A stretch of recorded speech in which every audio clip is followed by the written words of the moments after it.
Hey guys, Brad Danger here, and a new 911 is going to lose to a Honda today, and I've got the receipts. And before you say it, yes, a GT3 would smoke every car on this list. I've driven one. It's basically a race car with a license plate and a warranty. This is about the base Carrera, the one that outsells every other 911 Porsche makes combined, the one your neighbor cross shops with a Cayenne and a nice kitchen. That's the car getting picked apart today, and in some of these matchup isn't even close. 5 cars all on sale right now, all under 30,000 bucks, and every one of them can put a real scare into a new 911 the second you strap on a decent set of tires and take it to the track. A new 911 Carrera weighs about 3,350 pounds. It's got a turbo flat 6, an 8-speed dual clutch, and enough driver aids to fly a small plane. And Porsche wants north of $130,000 for it. A lot of that money just buys weight, airbags, sound deadening, a screen that nags you about lane departure, systems quietly correcting your input so that you don't screw up on the way to brunch. Every car on this list weighs less than that Porsche, and that's the number a track actually cares quite a bit about. So, like, subscribe so we hit 2 mil, go to winthisIdealCar.com, and quick ground rules. These cars are used cars, and you can find them all via Auto Tempest in the pinned first comment. Bought as is with a real modification budget baked into, that makes it 30 grand. Tire, suspension, brakes, maybe a limited slip diff, no engine swaps, no cage, nothing that turns a street car into something that you can't drive home afterward. Just the stuff any competent shop can bolt up on a weekend, or maybe you could actually do it yourself. And as far as going against the 911, I'm not talking about some sketchy back road blast either. Take any of these 5 cars to an actual HPDE, a real track with corner workers, and it plays out the same way pretty much every single time. The new 911 wins the drag race to turn 1, then spends the rest of the lap defending its position against a car that costs a tenth as much. That's just what a power to weight ratio number and a mediocre suspension tune get you once the corners start. So let's go embarrass some Germans. And guys, real quick, last giveaway, the winner got a choice, a Fast and Furious Supra or a Shelby GT350. Sean from Nevada took one look and picked the Shelby. Rocky from New York won the flame-spitting GTR before him. Greg from Seattle walked with 100 grand cash. 3 winners, real faces, 0 rigged wheels. This next giveaway is bigger, it's shorter, and you're gonna love it, I promise. That's all you get though. Links pinned in the comment below. Tap it, sign up, go see what these guys actually did with real prizes. Go. Now, back to the show. The Honda S2000, the AP2. Okay, yes, start with an AP2 S2000s, 2004 or newer, the version with the bigger tires and the slightly less insane redline. Stock, it makes 237 horses out of a 2.2 liter 4-cylinder that doesn't really wake up until 5,000 RPM and doesn't stop pulling until 9. It weighs about 2,800 pounds, more than 500 pounds lighter than a new 911, even though the Porsche is carrying more than twice the horsepower. None of that matters much in the corners because horsepower doesn't turn a car, a chassis does. Corners are where the S2000 does its damage. Front mid-engine, close to perfect weight distribution, a chassis built by people who actually cared whether it turned in properly, bolt on a set of 200 tread tires, a coilover kit, maybe a front sway bar, and you got a car that will out-brake and out-rotate a new 911 through anything tighter than a fast sweeper. The Porsche walks away the straights, it does not walk away in the infield. Clean AP2s aren't the steal they were just 5 years ago. People finally figured out what this car actually is, so prices, they crept up. You're looking at low to mid 20s for a good one, which still leaves real money for tires and suspension refresh. Check the frame rails for rust, check the convertible tops, and skip anything that's already been thrashed by somebody chasing lap times on a budget that they didn't have. Stock brakes are undersized for track duty. No way around that. Budget for stainless lines and a decent pad compound, and the problem mostly goes away for a few $100. Nobody's building a 911 fighter here without opening a wallet, at least a little. Okay, now the C5 Corvette Z06 is where the numbers actually get embarrassing. This thing launched in 2001 with an LS6 V8 making 385 horses, which goes up to 405 in 2002. It weighs around 3,100 pounds and does 0 to 60 in the low 4-second range completely stock.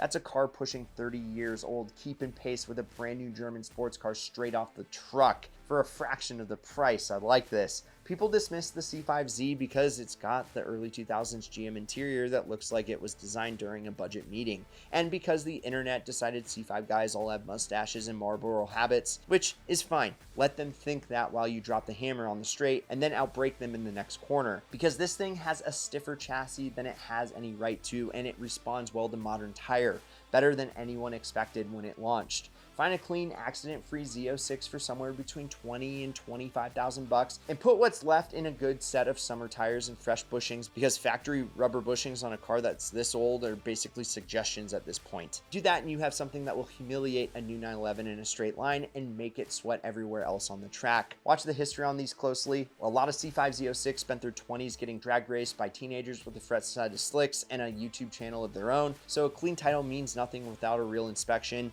Find one that's actually been maintained instead of just survived, and this becomes the best power per dollar car on the entire list, full stop. And remember, you can find all of these via Auto Tempest in the pinned first comment. Okay, every list like this has an E46 M3. I have owned it, 7 M3s total, and there's a reason why this is beyond nostalgia. It's the S54 engine, 3.2 liter, straight six, 333 horses, revving to over 8,000 RPM and sounding like something that should require a permit. It's heavier than the rest on this list, around 3,400 pounds. So on paper, it's basically 911 weight, carrying way less power. The chassis balance is close to perfect though, and BMW actually built this thing to get driven hard, unlike most of what they're selling now. Coilovers, some camber correction, real track tires, and an E46 rotates into a corner like it's got something to prove.